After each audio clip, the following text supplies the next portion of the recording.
नमस्कार, आदाब, सत श्री अकाल। मैं हूं देवेंद्र मिश्रा। आप देख रहे हैं डीएनए न्यूज़।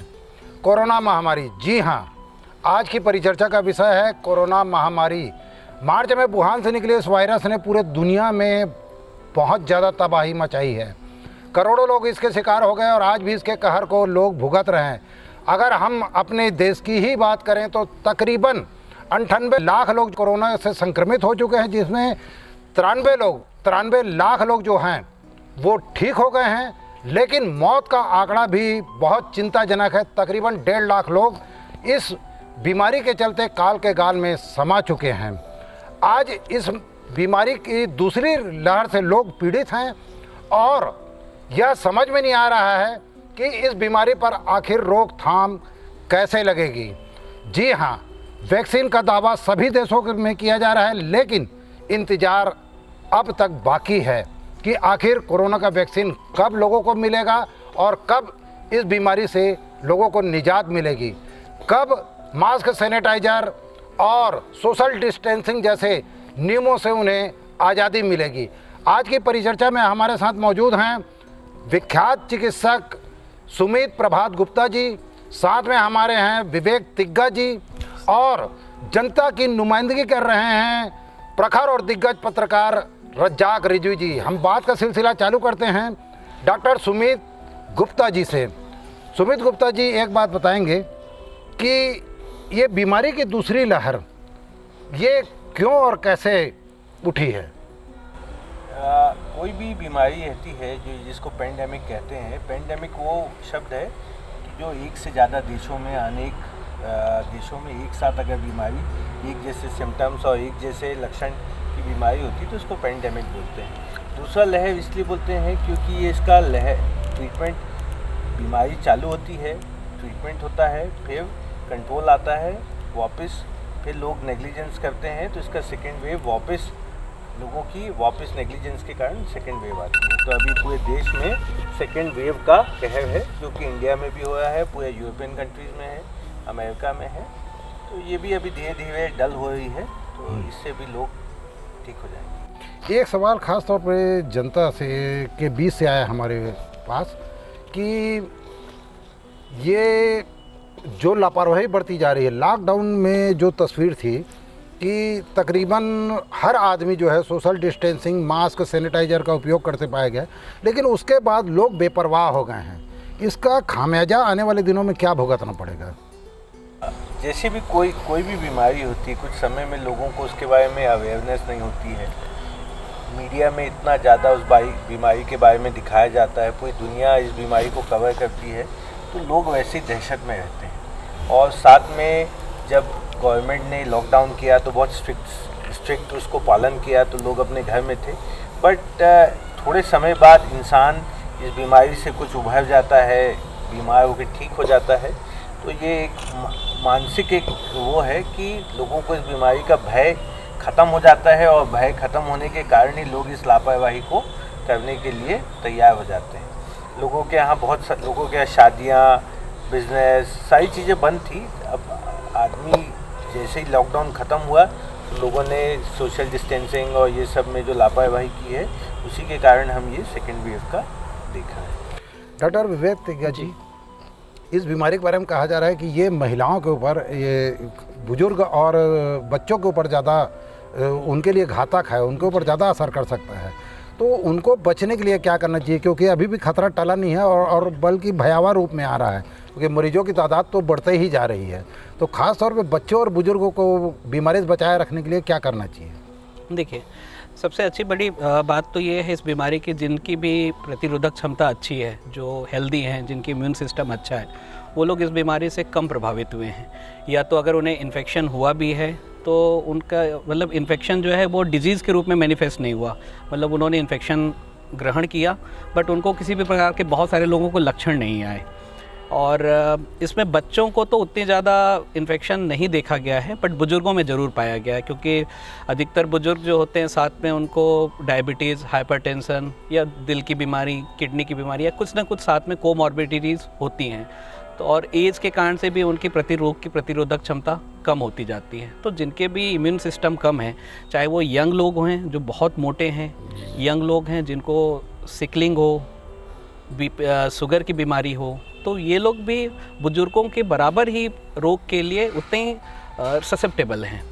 तो इनको भी बचाव के लिए जो एक कॉमन जो सावधानी आपको रखनी है, वो सावधानी इन्हें भी रखनी है। जैसे कि मास्क का उपयोग करें, 2 गज की दूरी का पालन करें, बार बार अपने हाथ को साबुन से धोएं या फिर एक सैनिटाइज़र से बार बार अच्छे से 15 से 20 सेकंड तक रगड़ के धोएं। और दूसरा, भीड़ भाड़ से बचें, और यही कुछ जो बेसिक सावधानी है ये रखें। और एक सबसे बड़ी गलतियां ये करते हैं लोग, मास्क तो लगाते हैं बट क्या होता है कि बात करते समय फट से मास्क को निकाल लेते हैं या बार बार मास्क छूते हैं। आपने मास्क को छुआ, उसके बाद अगर आपने फिर से अगर साबुन से नहीं धोया या हाथ को डिसइंफेक्ट नहीं किया तो जो भी कीटाणु वो आपके हाथ में आ गए तो आपको रिस्क वैसे ही हो गया। तो मास्क को बार बार ना छुएं। अगर मास्क को अगर छूना भी पड़ता है तो तुरंत अपने हाथ को सैनिटाइज कर लें। हमारे बीच में जागरूक पत्रकार रज्जाक रिजवी जी हैं और जनता की तरफ से वो भी कुछ सवालात करना चाहेंगे, कुछ जानकारी लेना चाहेंगे। रज्जाक रिजवी जी, आप।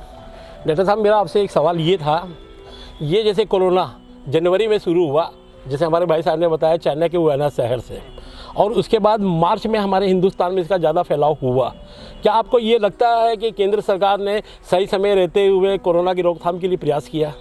बिल्कुल सही समय पे रहते हुए देश में कोरोना महामारी का इलाज किया गया और ज़रूरी जो स्टेप्स थे वो लिए गए। जी।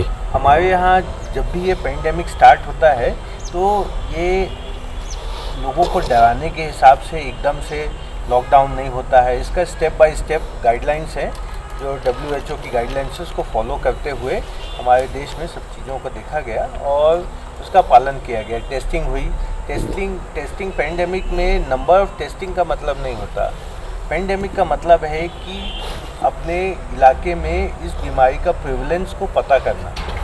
ऐसा नहीं होता कि धमतरी में हर आदमी का टेस्ट अनिवार्य है, ऐसा नहीं होता। इस एरिया में कितने लोग ग्रसित हैं कि नहीं है, इस एरिया में बीमारी पहुंची है कि नहीं पहुंची, और ये माना जाता है कि अगर इस समय में किसी को भी सर्दी खांसी बुखार है तो वो कोरोना ही है, अनलेस अनटिल उसको आप टेस्ट करके प्रूव करें कि नहीं ये कोरोना नहीं है, इनको निमोनिया हुआ है या कोई और बीमारी। तो समय रहते सरकार ने स्टेप लिया है।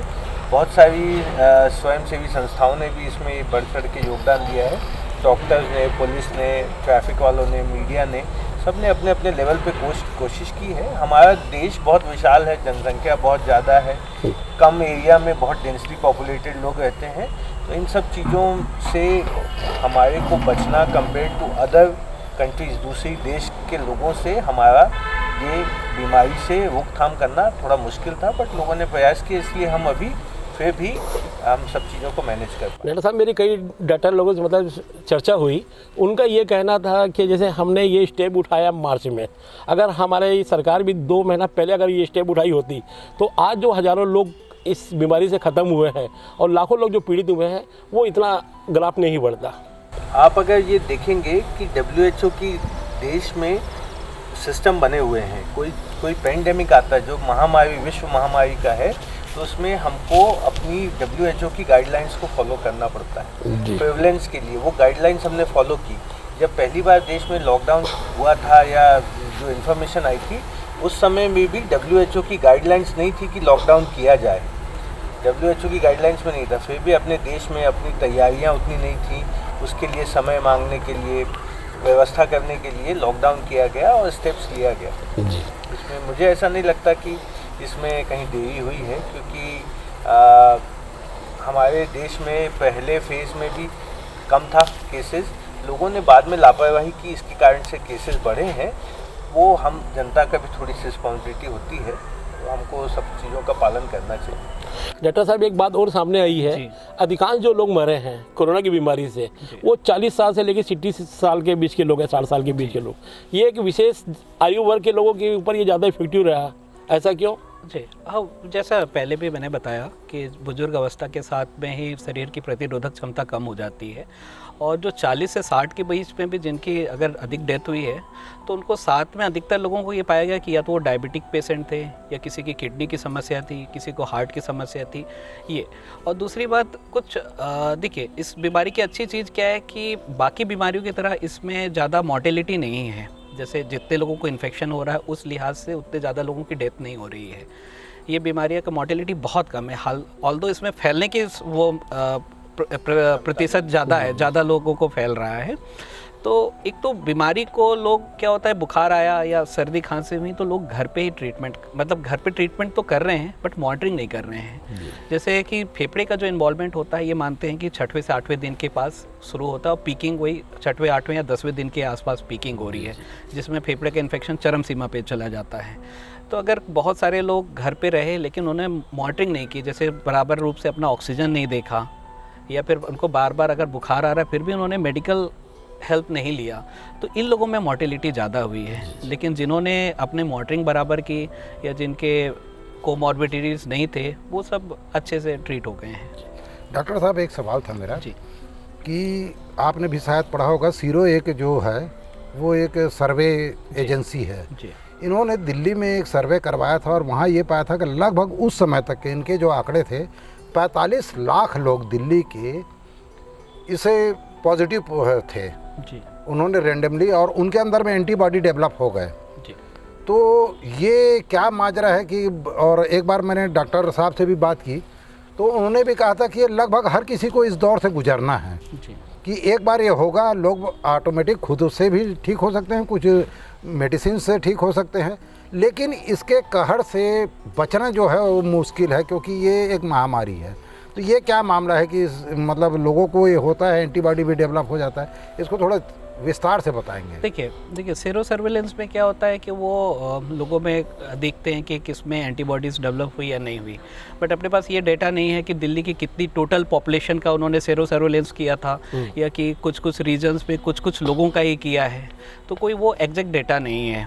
हाँ, ये ज़रूर प्रॉमिसिंग ऐसा लग रहा था कि सेरो सर्विलेंस में लोगों की पॉजिटिव अगर एंटीबॉडीज़ बन रहे हैं तो प्रतिरोधक क्षमता सबकी डेवलप हो रही है, बट ऐसा अभी तक कोई भी क्लिनिकल ट्रायल नहीं आया है जिस पे ये बताया गया हो कि अगर आपको एक बार इन्फेक्शन हो गया, एंटीबॉडीज़ बन गई, तो आपको दोबारा इन्फेक्शन नहीं हो सकता। ऐसा कुछ नहीं है, आपको दोबारा भी इन्फेक्शन हो सकता है। और तो ऐसा ही हुआ है। और उसके बाद अभी पिछले 1-2 महीने में जनता ने भी काफ़ी लापरवाही की, मास्क का उपयोग नहीं करना और भीड़ भाड़, तो इस वजह से भी दिल्ली में जो सेकेंड वेव आया है वो उसी वजह से ही है। एक सवाल मेरा डॉक्टर साहब आपसे है कि इस बीमारी को लेकर एक दिलचस्प तस्वीर उभर रही है, या जिसको बोला जाए कंट्रोवर्शियल एक सिनारियो है। या तो लोग बहुत ज़्यादा जागरूक हैं या बहुत ज़्यादा बेपरवाह हैं। ये जो हम लोग मीडिया के लोग देखे हैं, या तो लोग सोशल डिस्टेंसिंग, मास्क, सैनिटाइजर से बिल्कुल दूर हो चुके हैं, उनकी नज़र में कोरोना कोई बीमारी ही नहीं है, या तो लोग बहुत ज़्यादा अवेयर हैं और मतलब जितने भी उपाय हैं उसका पालन कर रहे हैं। तो ये दोनों तस्वीर जो है, इसको आप चिकित्सा की नज़र से कैसे देखते हैं? देखिए, मतलब मैं थोड़ा इस बात सुधार दूं, या तो लोगों में बहुत ज़्यादा दहशत है या बेपरवाही है। सही है। देखिए, अपना देश एक 130 करोड़ लोगों की जनता है। बहुत सारे ऐसे मरीज आते हैं, कोरोना छोड़िए, अब दूसरी बीमारियों के लिए भी, जैसे किसी को पेट दर्द होता है या बुखार आता, उल्टी दस्त होता है, तो अगर हमारे पास 10 पेशेंट आएंगे तो 10 के 10 पेशेंट अलग तरीके से बिहेव करते हैं। कुछ बहुत ही ज़्यादा घबराए रहते हैं कि क्या हो गया मुझे, कैसा हो गया, मेरे को तो कभी नहीं हुआ, इस तरीके की चिंता लेके आते हैं। कुछ लेके आते हैं कि नहीं मेरे कुछ नहीं हुआ, मेरे को थोड़ा सा हल्का सा दर्द है और मैं बस अभी आप दवाई दे दो मैं ठीक हो जाऊँगा। तो ये सब मानसिक अपना मेंटेलिटी का गेम है। किसी भी चीज़ से डरने से, घबराने से तो काम नहीं होएगा। ये ऐसा नहीं होने वाला है कि हम बोले कि हाँ 31 मार्च 2021 को कोरोना ख़त्म हो जाएगा वर्ल्ड से और सब लोग निकल जाइए, मास्क फेंक लीजिए। ये एक लाइफस्टाइल में आना पड़ेगा लोगों को अपना प्रोटेक्शन करने के लिए। जैसे ये कोई नई बीमारी नहीं है, फ्लू एंड कोल्ड, सर्दी खांसी। आपने देखा होगा इस सीज़न में जब ठंड चालू होती है तो बच्चे स्कूल से लेके आते हैं छोटे बच्चे स्कूल से अपने फ्रेंड से लेके आते हैं सर्दी खांसी, फिर धीरे से मम्मी को होता है, पापा को होता है, दादा को होता है, दादी को होता है। ये वैसा ही है। इसमें ये है कि इसका जो ट्रांसमिशन रेट है वो ज़्यादा है और थोड़े से जो कॉम्प्लेक्स जो प्रेजेंटेशन है, क्लिनिकल प्रेजेंटेशन, वो कुछ ज़्यादा हो रहा है। जैसे इसमें इन्फ्लेमेशन होता है शरीर में, मतलब इन्फ्लेमेशन होता है तो उसके कारण खून की नलियाँ हैं वो मोटी हो जाती हैं, उससे खून का रक्त प्रवाह ठीक से नहीं होता, इसीलिए लोगों को कार्डियक हार्ट में अरेस्ट होता है। लंग्स में इन्फेक्ट कर रहा है तो लंग्स में फाइब्रोसिस कर रहा है, जिसके कारण से वो वाला लंग का हिस्सा उतना अपने को सांस को, ऑक्सीजन को शरीर में पहुंचाने का जो कार्य है वो क्षमता उसकी ख़त्म हो जाती है। तो ये सब चीज़ें इसीलिए बहुत ज़्यादा डरा हुए लोग, डरे हुए। साथ में ये सिर्फ अगर इंडिया में होता तो उतना भयंकर नहीं होता। ये पूरे देश में हुआ, विकसित कंट्री जैसे अमेरिका हो गया, यूरोप हो गया, यहाँ जब हज़ारों लाखों लोगों की तादाद में लोग इन्फेक्ट हो रहे हैं और मर रहे हैं, इसीलिए इसका भय भी लोगों में ज़्यादा है। मगर मुझे ऐसा लगता है कि भय करने से हम इस बीमारी से बच नहीं सकते हैं। आप ये सोचें कि नहीं, मैं तो कहीं नहीं जाता, मैं निकलता नहीं हूँ तो आपको नहीं होगा, ऐसा नहीं है। ये किसी से भी किसी को कहीं पे भी ट्रांसमिट हो सकता है। ऐसे इतने सारे एग्जाम्पल्स हैं कि एक घर में हस्बैंड को कोरोना हुआ, वाइफ को नहीं हुआ, बच्चों को हुआ, माँ बाप को नहीं हुआ, दादी को हुआ, दादाजी को नहीं हुआ। तो ऐसे बहुत सारे रैंडम एग्जाम्पल्स हैं। जैसे डॉक्टर विवेक ने कहा कि ये सब इम्यूनिटी के बेस पे है कि जिसकी इम्यूनिटी बहुत अच्छी है वो उस चीज़ को अवॉइड कर सकता है। सेकंड चीज़ है कि आपका टाइम ऑफ कांटेक्ट, जो बीमार आदमी उसके आपका कितने समय तक कांटेक्ट है। जैसे अगर मैं कहीं जाता हूँ और मैंने 1 मिनट उससे बात की और मैं अपना आगे बढ़ गया काम में, तो हो सकता है कि मुझे बहुत कम चांसेस है कि मुझे उसकी बीमारी लगेगी। बट हाँ, उसी से मैं बिना मास्क के अगर आधे घंटे बात करूँगा तो मेरा परसेंटेज बीमारी को वो बढ़ जाएगा। तो मुझे लगता है कि सबको शांत रहना चाहिए, इसको इतना पैनिक नहीं करना चाहिए, इस बीमारी को लेकर इतना वो नहीं करना चाहिए। ये बीमारी रहेगी, जीवन भर रहेगी। इसके पहले सीज़न में, पिछले सीज़न में स्वाइन फ्लू आया था। तो स्वाइन फ्लू में भी लंग्स बहुत टिपिकली, आज आपको इस सांस में तकलीफ लेके आया है और स्वाइन फ्लू रहता था तो विदिन 2 डेज़ उसका लंग्स इतना बैड हो जाता था कि उसको बचाना मुश्किल हो जाता था। उससे कम डेंजरस है ये बीमारी। स्वाइन फ्लू का फैलने का रेट कम था बट इसका फैलने का रेट ज़्यादा है, बट इसमें कॉम्प्लिकेशन और मॉर्टेलिटी कम है। तो मुझे लगता है थोड़ा सा समय देना चाहिए, थोड़ा पर्सनल ध्यान देना चाहिए चीज़ों का, और इससे हम इस बीमारी से आराम से लड़ लेंगे। ऐसी बहुत सारी विपदा देश में, दुनिया में आती है। कई महामारियाँ पूरे विश्व में आई हैं, हजारों लाखों लोग इससे बीमारी से ग्रसित हुए हैं, अपनी जान गंवाई, उसके बाद फिर दुनिया जज्बा लेके खड़ी होती है और फिर आगे चलती है। मुझे लगता है कि थोड़ा सा लोगों को सब्र रखना चाहिए। सर, ये पूछना चाह रहा था मैं, कोरोना के चलते जैसे अमेरिका, फ्रांस, रूस, चाइना, बहुत सारे देशों के लोगों की लाइफ स्टाइल चेंज हुई है। हमारे देश में क्या ऐसा लगता है कि यहाँ के लोगों की भी लाइफ में चेंजेस आया है? बिल्कुल चेंजेस तो आए हैं, कोई ना कोई कुछ चीज़ होती है। तो 100% लोग नहीं बदलते, बट हाँ 1% लोगों का है, 20%, 30% लोगों में इस चीज़ को लेके चेंज आता है। जैसे अभी चेंज का देखिए, शादी के सीज़न है, लोग लिमिटेड लोगों को बुला रहे हैं। जी। कम लोग आना ज़्यादा कर रहे हैं, ट्रैवलिंग कम हुई है, बहुत सारे लोग मास्क का उपयोग करने लगे हैं। जापान जैसी कंट्री है जहाँ पे ये जो हिरोशिमा नागासाकी जब ये परमाणु विस्फोट हुआ था, उसके बाद से लेके वहाँ पे जापान का कल्चर में जो आज हमको फोर्सफुली गवर्नमेंट करवा रही है, ये वहाँ पे रूटीनली सब फॉलो करते हैं। हर आदमी जनरली मास्क पहन के निकलता है, घर में घुसने से पहले अपने चप्पल जूते सब बाहर रखता है, घर के वहाँ बाहर ही सबके वहाँ बेसिन लगा रहता है, सब हाथ धो के आते हैं। पूरे टाइम दिन में गर्म चाय या काढ़ा इस टाइप की चीज़ें पीते रहते हैं। तो ये कल्चर वहाँ पहले से है, अभी हमारे यहाँ आ रहा है। और देखिए, एक मास्क लगाने की आदत अगर होगी तो हमारे देश में पॉल्यूशन का भी स्तर बहुत तेज़ी से बढ़ रहा है। बिल्कुल। प्रगति है तो पॉल्यूशन होना ही होना है। हम बिना पॉल्यूशन के प्रगति नहीं कर सकते। जैसे सड़कें, घर, बिल्डिंग ये सब बनेंगी तो इससे जैसे ही हम नेचर को छेड़ेंगे और प्रगति के रास्ते पे, प्रगति क्या मानते हैं, बिल्डिंग बनना, सड़कें बनना ना, ये सब जैसे जैसे हम करेंगे पॉल्यूशन का लेवल बढ़ेगा। तो मुझे लगता है अगर मास्क पहनने का इस महामारी से अगर समझिए 20% और 50% लोगों में भी अगर मास्क पहनने की आदत होती है तो ये भविष्य में काम ही आएगी लोगों के। डॉक्टर साहब, एक जैसे डॉक्टर सुमित गुप्ता जी ने बताया काढ़ा का, मैं ये पूछना चाह रहा था कि आप एक एलोपैथिक डॉक्टर हैं, इस बीमारी के लड़ने में आयुर्वेद कितना कारगर मानते हैं? जो दुनिया भर के विज्ञापन आते रहते हैं कि इसको आप पीजिए, इसमें इम्यूनिटी पावर तगड़ा होगा, इससे बचाव होगा, और आज तो टीवी में ये नज़ारा है कि सिवाय मतलब ये एक दो चीज़ों को छोड़ दो तो हर चीज़ का विज्ञापन ही आता है इम्यून पावर बढ़ा रहा है करके। हाँ, साबुन तक में आता है कि आप बीमारी से लड़ने के लिए कारगर है। तो ये इसको आप कहाँ तक मानते हैं कि आयुर्वेद कहाँ तक सफल हुआ है इसमें? देखिए, आयुर्वेद भी बहुत सारी चीज़ें हैं जिससे इम्यूनिटी बढ़ती है। जैसे घर पे जैसे ये आपका एलोवेरा, तुलसी, अब ये तो पहले भी रूटीनली लोग यूज़ करते ही थे इम्यूनिटी के लिए, तो ये है ही। और अभी तो ये जो टीवी में एड्स और ये सब आ रहे हैं, ये तो एक मार्केटिंग स्ट्रेटजी है कि इस बहाने वो अपने प्रोडक्ट्स निकालना चाह रहे हैं। अभी पेंट आने लग गए हैं जिससे कि जो कि वायरस प्रोटेक्ट हैं, तो ये तो मार्केटिंग स्ट्रेटजी है।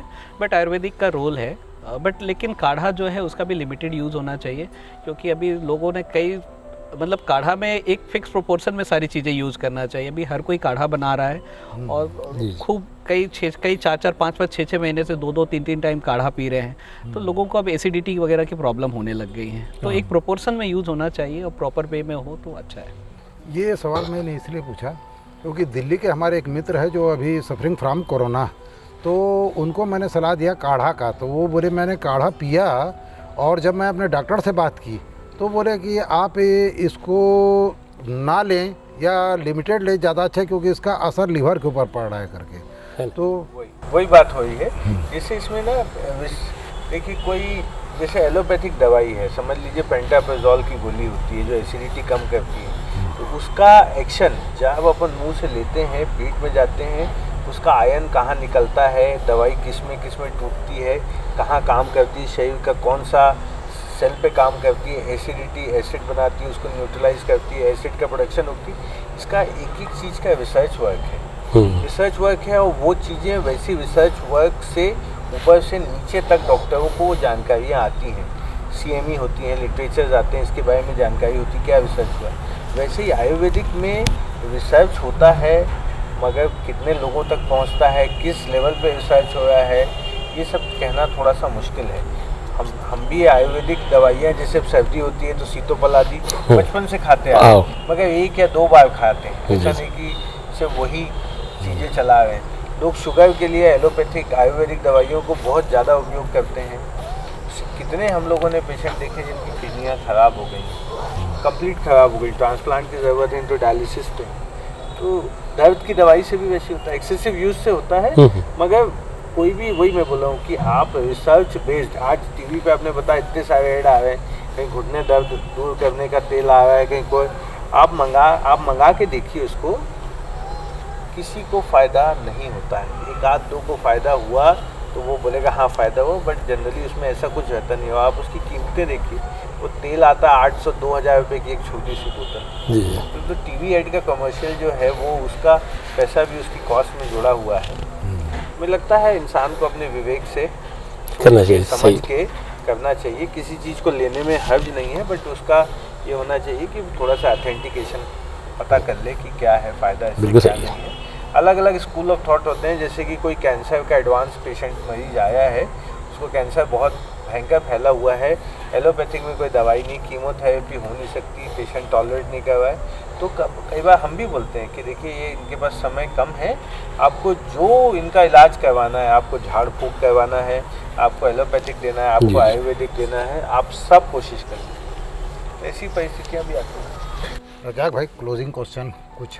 सर मैं ये देखा धमतरी में पिछले 7 महीने से तो हम लोग इससे जुड़े हुए ही हैं करके, कोरोना के मामले में लड़ाई की जहाँ तक बात आई, गवर्नमेंट जो है ईमानदारी के साथ इस मुद्दे पर उन्होंने लड़ाई लड़ी है, और यहाँ के कोरोना वायरस ने भी बड़ी ईमानदारी के साथ अपना वर्क को किया है। जैसे प्राइवेट डॉक्टर्स जितने हैं या प्राइवेट हॉस्पिटल जो नर्सिंग होम है करके, उनकी क्या भूमिका रही है, विशेषकर आपकी? हमारी भूमिका, देखिए हमारी भूमिका ये रही है कि हमने कोरोना काल से लेके आज तक जी, एक भी दिन अस्पताल अपना बंद नहीं किया। बहुत बढ़िया। कोरोना के कह के कि हम कोरोना है, हमने आज तक एक भी पेशेंट को रिफ्यूज़ नहीं किया कि आपको बुखार आ रहा है, हम आपको हाथ नहीं लगाएंगे, आपको देखेंगे नहीं। जी डॉक्टर विवेक ने, मैंने, जी, हम लोगों ने सही। कम से कम, मैं सैकड़ों में बोल रहा हूँ, सैकड़ों में लोगों को फ़ोन पे कंसल्टेशन फ्री ऑफ चार्ज दिया है। बहुत बढ़िया। विवेक सर के व्हाट्सएप मैसेज में कम से कम ऐसे लोग, अभी भी 100 लोग होंगे जिनका वो ट्रीटमेंट ऑनलाइन बता के कर रहे हैं कि आप ये दवाई ले लो, ये टेस्ट करवा लो, ये खा लो, घर में रहो, अगर सिचुएशन देखो, अगर वह सिचुएशन कम आ रहा है तो हॉस्पिटल में जाके एडमिट हो, दिखाइए, एक्सरे करवाइए, सीटी करवाइए। ये सब जानकारियाँ हमने अपने लेवल पे दिया। दूसरा, बीइंग अ डॉक्टर, हमारे हॉस्पिटल में हमने पेशेंट को रिफ्यूज़ नहीं किया, सारे पेशेंट्स को एडमिट किया। मानवता के नाम पे अगर देखा जाए तो हमारे हॉस्पिटल में हमने इस पूरे 9 महीनों में, जब से कोरोना चालू हुआ, हमने एक भी स्टाफ को जॉब से नहीं हटाया। क्या बात है। वो भी एक समाज के लिए वो है। दूसरा, हमने किसी भी स्टाफ की 1 रुपये सैलरी नहीं काटी आज तक, अभी इस पूरे कोरोना काल में। इनफैक्ट 10% मार्च में जैसा उनका इंक्रीमेंट होता है वो इंक्रीमेंट भी दिया।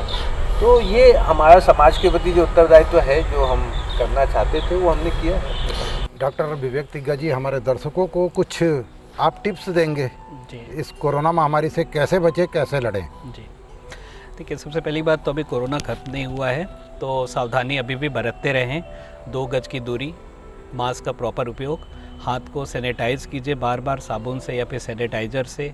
और जो भी डायबिटिक या हाइपरटेंसिव हैं, जिनको कोई और बीमारी है, तो अपनी बीमारियों को कंट्रोल में रखें, खासकर जिनको शुगर है, क्योंकि जिनके भी शुगर बढ़े हुए हैं तो उनको कोरोना होने की संभावना या उसकी गंभीर होने की संभावना ज़्यादा है, तो वो कंट्रोल पे रखें। और बस यही सब बेसिक ये हैं, इसको ध्यान में रखेंगे तो कोरोना से बचे रहेंगे। मुझे लगता है कि इंसान, अगर जनता में हर आदमी थोड़ा सा भी अवेयर हो जाए, जैसे सब लोग अपने अपने काम पे लौट आए हैं, दुकानें खुल गई हैं, बाज़ार खुल गए हैं, लोग अपने ऑफिसेज जाने लगे हैं, छोटे मोटे फंक्शंस हो रहे हैं शादी के, वो भी अटेंड करके आ रहे हैं। तो मुझे ऐसा लगता है कि उस समय थोड़ा सा ये ध्यान देना चाहिए कि अपने आप को इवैल्यूएट करना। जैसे आप कहीं हो के आए हैं, समझ लीजिए शादी में, तो 2-3 दिन थोड़ा घर में रहिए, अपने आप को देखिए। अगर आपको कोई लक्षण आ रहा है, बुखार आ रहा है, तो आप दूसरों से ना मिलें, कम से कम अपना टेस्ट करवाएं और अपने आप को आइसोलेट करें। ये जैसे डॉक्टर विवेक ने भी कहा, सही समय पे संज्ञान लेने से प्रॉब्लम्स से बचा जा सकता है। बिल्कुल सही। अब होता क्या है कि आदमी शादी में तो गया ही गया, उसके बाद यहाँ आया और यहाँ 3 लोगों के घर होके आ गया, तो उससे लोगों को बीमारी फैलने की शंका, मतलब आशाएं इतनी बढ़ जाती। मैं जैसे समझ लीजिए, अगर मैं कहीं नहीं गया हूँ 6 महीने में, मगर कोई मेरा मित्र है जो शादी में अभी 3 दिन कहीं से होके आया है, समझ लीजिए रायपुर से, भिलाई, दुर्ग से कहीं से होके आया, और वो 500 लोगों से मिल के आया। 5 लोग मिलने के बाद उसको कोरोना हुआ और वो मेरे घर में आके मुझे भी मुझे लगता है लोगों को अपनी रिस्पॉन्सिबिलिटी समझ के अपने आप को इवैल्यूएट करके इसका रोकथाम वहाँ से भी किया जा सकता है। बिल्कुल सही है। तो हम इस परिचर्चा में पधारे हमारे सभी मेहमान, डॉक्टर सुमित प्रभात गुप्ता, डॉक्टर विवेक तिग्गा और जागरूक पत्रकार रज्जाक रिजवी का शुक्रिया अदा करते हैं। हमारे बीच में मौजूद डॉक्टरों ने बताया कि कोरोना महामारी क्यों घातक है और इससे बचा कैसे जा सकता है। इन्होंने कहा कि कोरोना के साथ जीना सीखना पड़ेगा, कोरोना से लड़ना पड़ेगा और कोरोना से जीतना पड़ेगा। इसके लिए कोई दहशत की ज़रूरत नहीं है और लापरवाही से तो ख़ास तौर पर बचना है, तभी हम इस महामारी से जीत सकते हैं और हम आने वाले दिनों में स्वस्थ रह सकते हैं। परिचर्चा का कार्यक्रम हमारा जारी रहेगा। हम फिर किसी मेहमान के साथ आपके बीच में उपस्थित रहेंगे, आपके द्वारा पूछे गए सवालों का जवाब उनसे लेंगे। तब तक के लिए दीजिए मुझे इजाज़त। जय हिंद, जय छत्तीसगढ़। जय